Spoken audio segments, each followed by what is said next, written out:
ভরপুর আমড়ার সিজনে স্পেশাল আমড়ার আচার বানিয়ে ফেললাম আমার ভিউয়ার্সদের জন্য।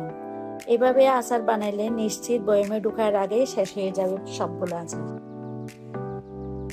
তার জন্য আমার এখন লাগবে 5টা বড় সাইজের আমড়া। সবগুলো আমরা খোসা ছাড়িয়ে ভালো করে ধুয়ে নিলাম। ধুয়ে নেওয়ার পর একটু চিকন করে স্লাইস করে কেটে নিচ্ছি সবগুলো আমরা।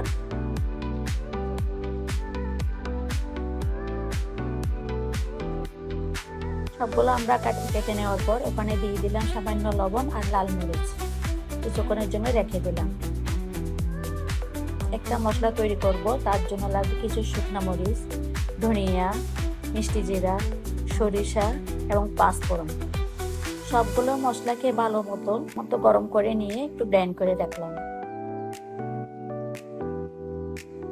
এর জন্য দিয়ে দিলাম কড়াইতে 1 কাপ সরিষার তেল, একটু তেজপাতা এবং দারচিনি, সাথে আর দিয়ে দিয়েছি 2 চামচের মতো রসুন এবং আদা পেস্ট।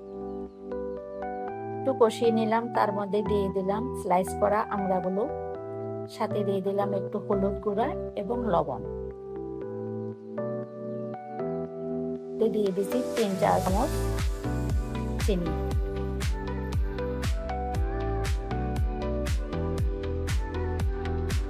একটু নেড়ে ছেড়ে একটু পানি দিয়ে ঢাকনা দিয়ে দিলাম। 5-7 মিনিটের মতো একটু কষিয়ে নিলাম। কষানো হয়ে গেলে তার মধ্যে দিয়ে দিচ্ছি পাটা লেবু। এই আচারের মধ্যে গুড়টা দিলে অন্যরকম একটা স্বাদ আসে, তাই এটা দেওয়া, আপনারাও চাইলে দিতে পারেন। সাথে দিয়ে দিলাম আমার বানানো স্পেশাল মশলাটা। আরো কিছুক্ষণের জন্য কষিয়ে নিলাম। হয়ে গেল আমার স্পেশাল আমড়ার আচার। আমার রেসিপিটা ভালো লাগলে চ্যানেলটা সাবস্ক্রাইব করবেন, লাইক কমেন্ট দিয়ে পাশে থাকবেন। আল্লাহ হাফেজ।